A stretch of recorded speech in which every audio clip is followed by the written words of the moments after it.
सर्वांना विनंती आहे, कृपया खाली बसून घ्या. भाऊ आपल्याला मार्गदर्शन करणार आहे. खाली बसून घ्या. समोर उपस्थित सर्वांना विनंती आहे, खाली बसून घ्या. भाऊंच्या वतीने मी आपल्याला विनंती करतो, कृपया जे गेटवरती उभे आहेत त्या सर्वांना विनंती आहे, कृपया खाली बसून घ्या. खरंच खाली बसून घ्या प्लीज, विनंती आहे आपल्याला. मी भाऊंच्या वतीने आपल्याला विनंती करतो, खाली बसून घ्या. दादा, प्रथम आपली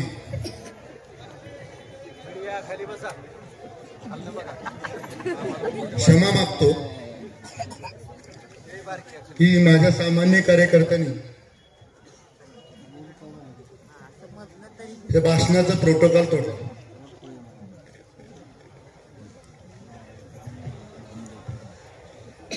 दादा, आमच्याकडं पंचायत समिती सभापती, नगराध्यक्ष, सेलिब्रिटी मला वाटतं आमच्याकडे पहिल्यांदाच आले.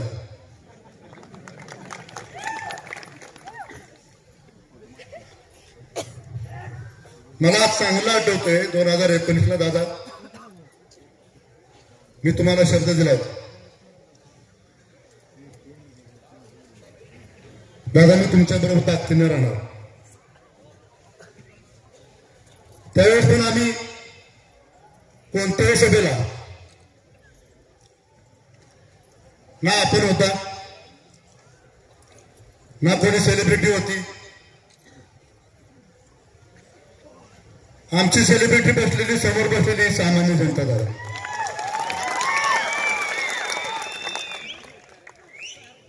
दादा हे पहिल्यांदाच खुर्ची एवढ्या टाकले त्यांनी. आमच्याकडे एकच खुर्ची असते, ती पण कशासाठी, मी खाली बसलो तर दिसणार नाही म्हणून खुर्ची टाकतो. आमच्याकडे स्टेज नसतं दादा.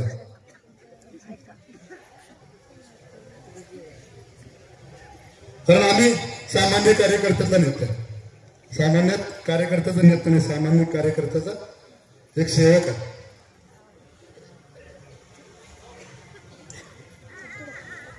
दादा, खूप जणांना राजकारणात मदत केली, पण तुमच्यासारखा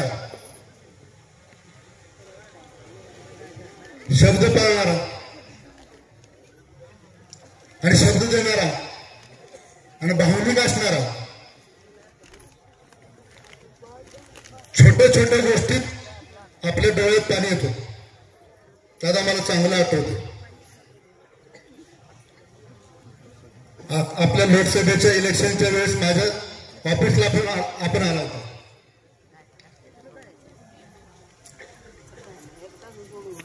मला तुमच्याकडे बघितलं की असं वाटायचं तो डॅशिंग माणूस आहे. तुम्ही डॅशिंग आहातच, पण मला तुम्ही म्हणला, भाऊ पाठीमागच्या वेळेस तुम्ही शब्द पाळा. त्यांचे शब्द तुम्हाला फक्त ऐकवतो. दादानी मला सांगितलं, भाऊ तुमचे माझ्यावर उपकार आहेत, असा हा मोठ्या मनाचा नेता आहे. राजकारणात एवढे बोलायचं नसतं. उपकार आहेत, तुमच्यामुळे मी उभा राहिलोय, तुमच्यामुळेच राजकारणात आलो, तुमच्यामुळे आमदार झालो, तुमच्यामुळे मंत्री झालो, असं म्हणायचं नसतं दादा. पण तुमच्यासारखा नेता शेखर गोरेला बोलून दाखवलं, छोट्या कार्यकर्त्याला एका खासदारानं बोलून दाखवलं, भाऊ तुमचे माझ्यावर उपकार आहेत.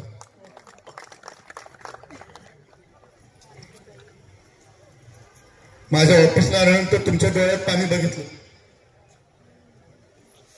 माझे मित्र, सांगलीचे मित्र माझे भीमराव माने, आम्ही दोघं बसलो हॉलमध्ये बसलो होतो. दादा तुम्हाला भेटून आल्यानंतर एवढा मोठा माणूस जयकुमारजी, एवढा मोठा माणूस, खासदार माणूस, त्यांच्या डोळ्यात पाणी बघितलं आणि त्या भीमराव मानेनी फोन केला जयकुमारजींना आणि त्यांना सांगितलं, दादांना सांगा आम्ही तुम्हाला मदत करायला तयार आहे. माझ्या परस्पर भीमराव मानेनी जयकुमारजीला सांगितलं की शेखर भाऊंना मी तुम्हाला मदत करायला होतो. त्यावेळी दादानी शब्द देऊ शकले असते, मला खोटा गव्हाना पण देऊ शकले असते. म्हणले असते नाही ना भाऊ मी खासदार होतो तुम्हाला आमदार करतो. ह्या माणसाने सांगितलं. भाऊ मला नाही सांगितलं, भीमराव मानेला सांगितलं, जयकुमारजींना सांगितलं की आता तशी परिस्थिती नाही. भाऊंनी जरी मला मदत केली ती भाऊंना मी आमदार करू शकत नाही आणि भाऊंचं राजकीय वाटोळं मी कधीच करणार नाही. पण दादा आपल्या देशाचे नेते, मी त्यांच्यावर बोलणं इतपत मोठा नाही.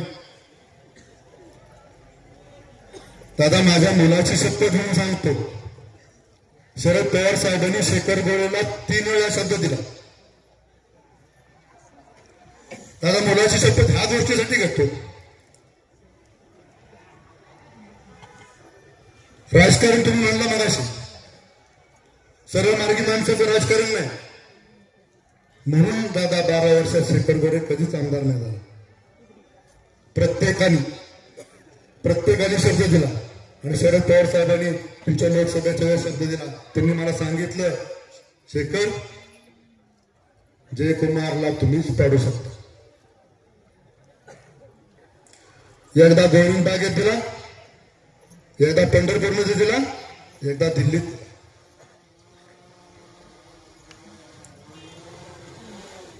दादा 3 वेळा शब्द दिल्यानंतर पण आम्ही ताकदीने काम केलं. दादा स्वतःच्या खिशातले पैसे घालून धैर्यशील मोहिते पाटलासाठी या सामान्य कार्यकर्त्यांनी पळून पळून काम केलं आणि त्यांना निवडून आणण्याचं काम केलं. त्याला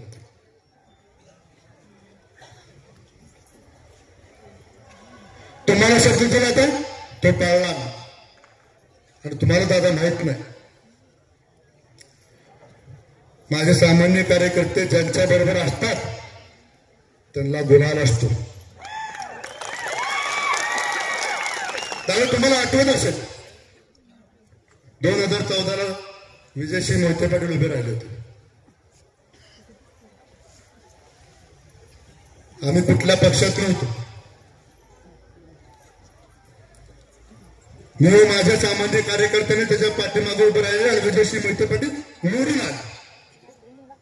त्याच्यानंतर दादा आपण स्वतः होता 2019ला आम्ही तुम्हाला पाठिंबा देण्याचा निर्णय घेतला आणि आम्ही तुम्हाला निवडून आणलं आणि तुमच्या कर्तृत्वावर तुम्ही निवडून आणला पण आमचं खारीचा वाटा त्यात होता. आणि आता धैर्यशील मोहिते पाटलांच्या बरोबर राहिलो आणि धैर्यशील मोहिते पाटलांना आपण सगळ्यांनी मिळून निवडून आणलं. दादा ज्यावेळेस मला शब्द दिला होता त्यावेळेस तुमचे जुने मित्र आताचे खासदार धैर्यशील मोहिते पाटील आणि तुमच्या घाटाखालचं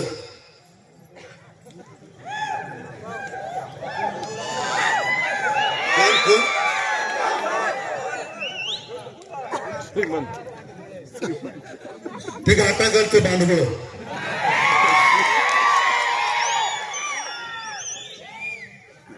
तुम्हाला आठवत असेल दादा मी ज्यावेळेस जिल्हा बँकेला निवडून आलो चिठ्ठीवर निवडून आलो चिठ्ठीवर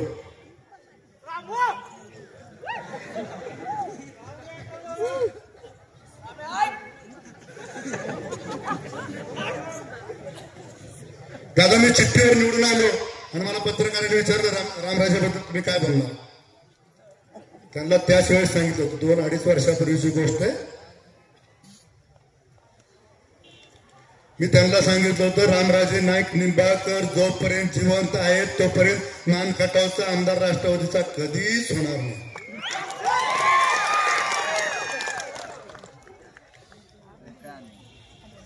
मी असं म्हणत नाही त्यांनी लवकर मारावं. जिवंत म्हणजे राजकीय जिवंत असत काय त्याला करायचं करू द्या.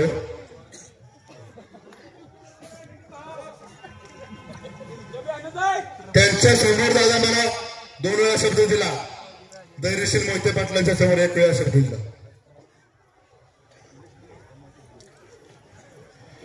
3 वेळा दादा यांनी राष्ट्रवादीने माझ्याशी गद्दारी केली. एकदा दादा विधान परिषदेला उभं केलं. जयकुमारजी 104 मतं आमची राष्ट्रवादीची जादा असताना दादा मी 46 मतांनी पडलो.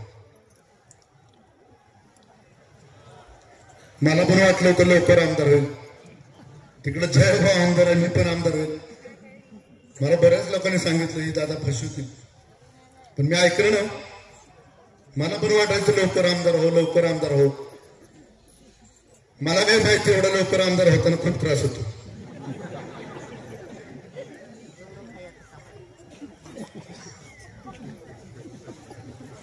माझ्या सख्या भावाच्या विरोधात जिल्हा बँकेला सदाशिव पवारांनी मदत केली. राष्ट्रवादीचे त्यावेळेचे सर्वेसर्वा ज्याला कुणाला दगडाला जरी उभं केलं तरी सदाशिव पवार निवडून आणायचे. त्या माणसाला माझ्या सख्या भावाच्या विरोधात जिल्हा बँकेला उभा करून निवडून आणायचा दादा प्रयत्न केला. त्यावेळेस जयकुमार आणि शेखर गोरे यांच्यावर कमीत कमी जयकुमारजी 11 केसेस झाले. 11.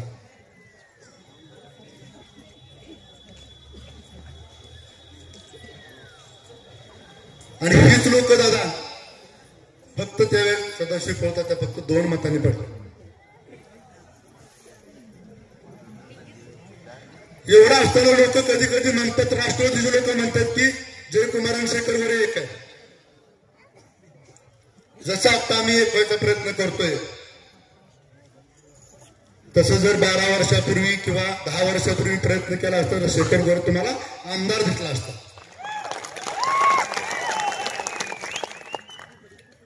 एवढा संघर्ष स्वतःच्या सख्या भावाच्या विरोधात करून जिल्हा परिषद, पंचायत समिती, नगरपालिका, नगरपंचायत, खरेदी विक्री, मार्केट कमिटी, दादा फक्त तुमचे मित्र जयकुमार गोरे फक्त आमदार राहिले होते. ह्या सगळ्या संस्था त्यांच्याकडून सामान्य राष्ट्रवादीच्या कार्यकर्त्यांनी सगळ्यांनी मिळून ताब्यात घेतलं. असं असताना तुमच्या घाटाखालच्या कुणी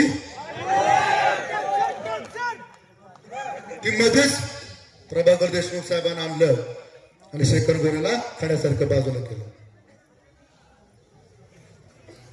तेच पाप तुमच्या घाटाखालच्या परत एकदा 2024ला केलं. ज्या प्रभाकर देशमुखांनी 5 वर्ष स्वतःच्या खिशातले पैसे घालून राष्ट्रवादी पक्ष सांभाळला त्याला पण लाथ मारली. मला 3 वेळा शब्द देऊन मला पण लाथ मारली. दादा ज्या माणसाला उमेदवारी दिली त्या माणसानं तुमचं दादा काम केलं, तुमचं भाजपचं काम केलं होतं. दादा राष्ट्रवादीच्या विरोधात दादा काम केलं होतं. अशा व्यक्तीला तुम्ही उमेदवारी दिली. जो व्यक्ती निर्व्यसनी आहे, निर्व्यसनी आमदार जयकुमार गोरे म्हणाले की ते 11 वाजता चंद्रावर असतात. पण माझं म्हणणं बघा, माझं म्हणणं काय, ते 8 वाजता चंद्रावर जातात, उभं राहतात आणि 11 पर्यंत खाली बसतात.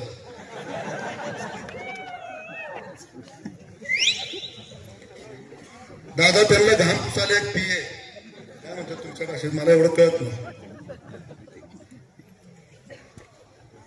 माझ्याबरोबर जिल्हा बँकेचे संचालक आहेत. 2 तासाची मिटिंग असली तर कमीत कमी 5-6 वेळा फुकतात.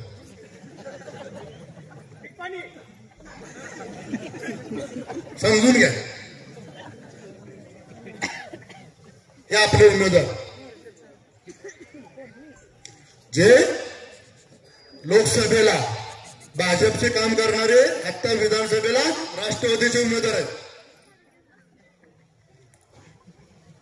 त्यांना खटाव तालुक्यातली कितीतरी लोक जयकुमारजी ओळखत नाही. त्यांच्याकडे 6 वर्ष विधान परिषद होती. त्यांच्या शेजारच्याच गावात, पळशीच्या शेजारी वाकळवाडी गावात. त्या वाकळवाडीवर जाताना तुम्हाला माहित नसेल, दोन्ही बाजूने रस्ता आज जायला गावाकडे, पूर्वेकडून आणि उत्तरेकडून. तुम्हाला कधी असं वेळ मिळाली, एवढ्या गडबडीत तुम्हाला कधी वेळ मिळाली, दादा एकदा जाऊन या आणि तुमच्या प्रतिक्रिया कुठल्या तरी भाषणात सांगा आमच्या इथं मानखटामध्ये. साधं 6 वर्षात ह्या माणसाला शेजारच्या गावातला रस्ता करताना आला. आणि हा म्हणतो खटावची अस्मिता आपल्याला जागवायची. दादा ह्या लोकांनी फक्त सांगावं,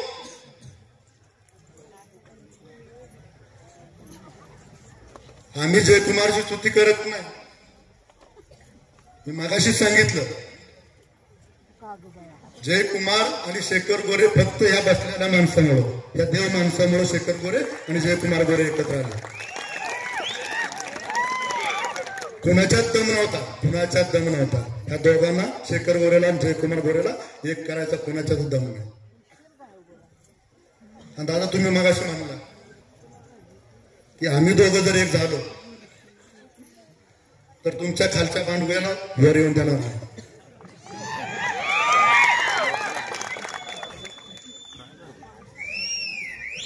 आम्ही एक झालो नाही, आम्ही एका पक्षात समंजसपणाने आम्ही काम करणार. हे सगळं जुळवत आणले दादानी आणि फडणवीस साहेबांनी. ह्याला तडा जाऊन देणार नाही. दादा ह्या माझ्या सामान्य कार्यकर्त्याच्या समोर सांगतो,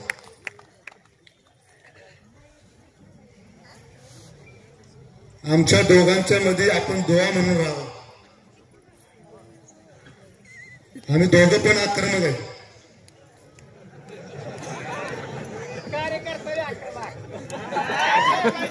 त्यांच्यात तर आमच्यात एवढाच फरक आहे,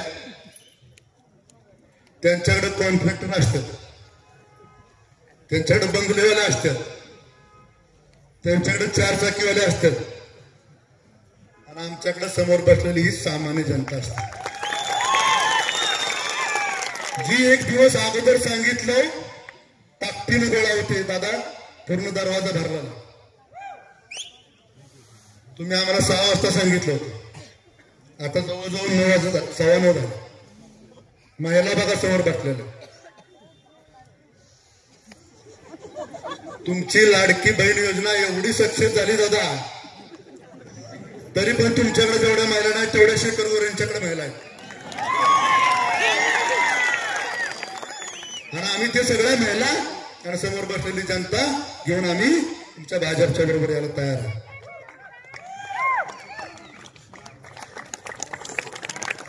आणि मी ह्या समोर बसलेल्या जनतेच्या वतीनं शब्द देतो, दादा कोण काय म्हणताय, कुणाला किती पैसे टाकायचे टाकू दे. कोण म्हणते खटावमधनं 15,000 येणार. दादा ह्या जनतेसमोर शब्द देतो, शेखर गोरेचा शब्द आहे. खटाव तालुक्यातनं प्रभाकर गार्गीने एक जरी मत जादा घेतलं तर शेखर गोरे राजकीय संन्यास घेऊन राजकारण सोडून दे. आणि शेखर गोरे बोलतो हेच करतो, कुणाच्या बापाला घाबरत नाही. तुमच्या खालच्या घाटाखालच्या बांधवाने एकदा येऊन दाखवावं ही सामान्य जनता काय करते बघा दादा.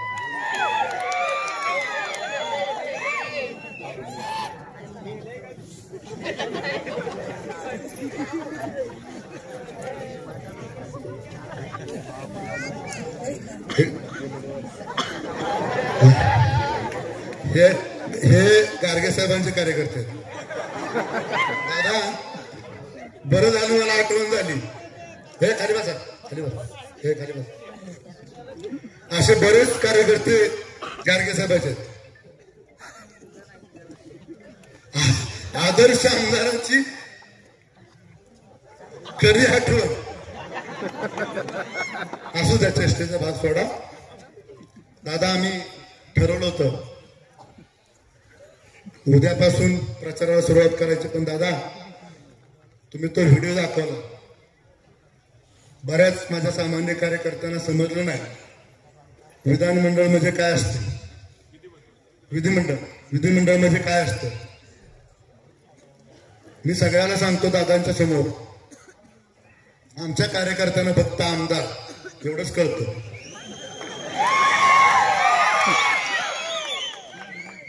आणि दादा तो शब्द आपण फडणवीस साहेबांकडून घेतला पण आम्ही आमदारच आहे. आम्ही आमचे कार्यकर्ते काय म्हणणार, हात वर करतो का?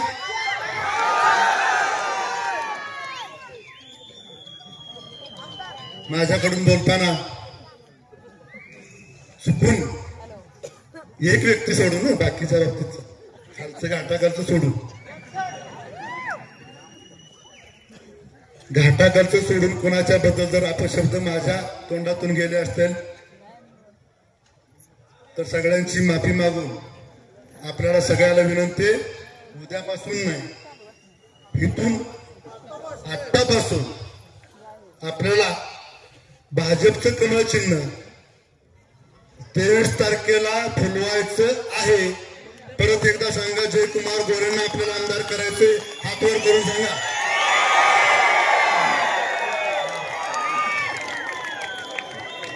धन्यवाद.